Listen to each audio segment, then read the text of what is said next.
Yo tengo dos preguntas con respecto a lo que vinieron hablando. Primero voy a mencionar que ¿qué crees que puede hacer Biden para frenar los contagios? Porque si nos ponemos a pensar que acá en Argentina las medidas fueron distintas a lo que se tomó en Estados Unidos, pero los contagios aún así siguen aumentando. Si hoy Biden propusiera que se use el barbijo, o lo diría que se use obligatorio, ¿qué garantizaría que la gente lo use y que se deje de contagiar? Y la otra pregunta es con respecto a a la estabilidad que habías mencionado que puede traer Biden, ¿cómo lo justificarías?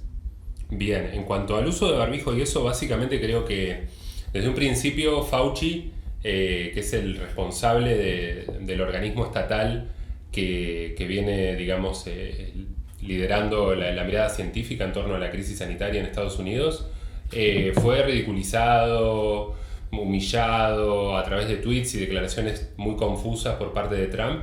Esto no sucedería y entonces habría más como, si se quiere, similar a como sucede acá en Argentina, donde básicamente la palabra de epidemiólogas y epidemiólogos se respeta y bueno, se trata de tomar medidas. Después eso no quita, como pasa acá en la ciudad en la que vivimos, en Bahía Blanca, que Héctor Gay, el intendente, no lo toma literalmente igual, digamos, y ejerce en cierta forma su poder soberano como autoridad de la ciudad. En cuanto a qué medidas podría tomar para aliviar la crisis, básicamente el hecho de que se eliminen ciertas, digamos como que se retroceda en impuestos que le fueron reducidos a sectores de alto poder adquisitivo y sobre todo a empresas, bueno, podría generar una masa de dinero que la está necesitando básicamente pequeños emprendedores, pequeñas empresas y trabajadoras de Estados Unidos, que en este momento tiene un pico de desempleados muy grandes. Encima estamos apenas en vísperas de una recesión global, lo cual implica que la cantidad de desempleo va a ser aún mayor. Y básicamente en el gobierno de Trump no ha habido este tipo de salvataje y entonces, bueno, básicamente creo que sería menos grave la situación. O sea, la solución que vos darías es un impuesto a la riqueza. Yo no digo como una solución, digo el análisis de un candidato y otro. Sí, sí, sí. Digo, no es mi solución. O sea, la solución que vos ves del lado de Biden es un impuesto a la riqueza. En realidad es como, no un impuesto a la riqueza, es volver a como la estructura fiscal previa a la primera reforma impositiva grande que hizo Trump, donde básicamente a empresas y a personas que tienen ganancias exorbitantes les sacó un montón de impuestos.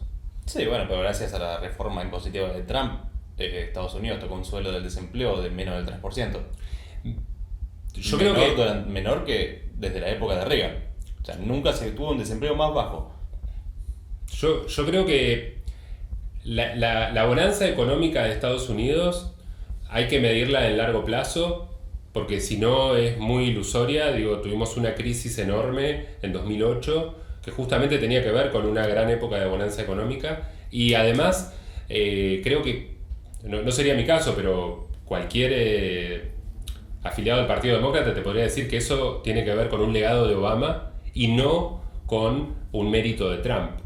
Sobre todo porque las medidas que tomó en torno a isolacionista Donald Trump, con las restricciones del comercio a China, lastimaron severamente la industria. De hecho, justamente estos estados que en su momento fueron pendulares y votaron por Trump, esperando que Trump fuera proteccionista, cuando se genera la guerra comercial con China, básicamente pierden muchos puestos de trabajo y entonces es por eso que hoy, al menos todavía no tenemos los resultados, pero se espera que esta vez no acompañen con el voto al Partido Republicano. Sí, mira, el tema de China es muy delicado.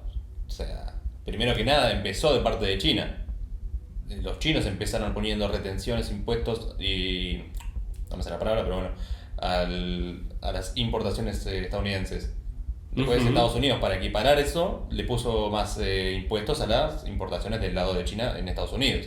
Está bien, pero perjudicó básicamente a una base laboral muy grande. Sí, pero el modelo de Estados Unidos se basa en vender, no se van a comprar. Y cuando inaugura su gobierno Trump habla de Carrier, esta empresa que hace aire acondicionado, que es como la empresa que inventó el aire acondicionado, es una empresa muy grande. Y entonces él con el casco y todo dice que la empresa va a volver y que va a invertir un montón de dinero y que son empleos que antes tenían los mexicanos, que ahora van a volver a Estados Unidos. Bueno, hoy, 4 años después, eso nunca sucedió. Y de la misma forma en la que no sucedió con Carrier, no sucedió con muchas otras empresas con las cuales también se hizo una promesa electoral que, bueno, básicamente no se llevó a cabo. Y esto no se le puede atribuir al COVID. No. Porque esto tiene que ver con 2016, 2017, 2018. Tampoco lo atribuiría a la pandemia. A ver, promesas Claro. electorales van a fallar en todas las postulaciones, en toda la historia de todo el mundo. No necesariamente, porque también podrían no haberlas hecho. En este sentido fue como la plataforma electoral Sí, fuerte de pero Trump. Volviendo a Biden, la cosa que propone ahora, ¿por qué no las hizo antes? Bien, pero en este sentido yo hablo de por qué desde una perspectiva se puede considerar como que está clausurado el gobierno de Trump y que no ha sido un gobierno que tenga, digamos, el buen visto para ser reelecto. Después, como podemos hablar de Biden como candidato opositor, si es el mejor candidato o no, problemas del Partido Demócrata, tiene muchísimos. Sí. Pero es cierto que hablando específicamente de Donald Trump, realmente como la gran mayoría de sus promesas electorales y sobre todo, Donald Trump dijo que los mexicanos son violadores. No. Sí, Mexicans are rapists. Esa fue su frase literal. They are rapists. Dijo they. O sea que habla de un gentilicio, ellos, no especifica, pero básicamente... Sí, bueno, lo mismo decían de Bolsonaro y la mayoría de las frases de Bolsonaro se han sacado de contexto. Sí, no creo que igual Bolsonaro sea un ejemplo como Vamos a ir con Biden, pero para reforzar a Trump. yo creo que sí. Pero básicamente, digo, una de sus promesas electorales era que él iba a drain the swamp. Básicamente limpiar el pantano. Y se entendía el pantano como la sociedad privilegiada que solo piensa en sí misma y entonces los pactos de libre comercio, el descuento impositivo a las clases altas y mano de obra para trabajadoras y trabajadores estadounidenses de clase baja, de clase trabajadora. Bien, los interrumpo. Vamos a seguir con Trump un ratito más.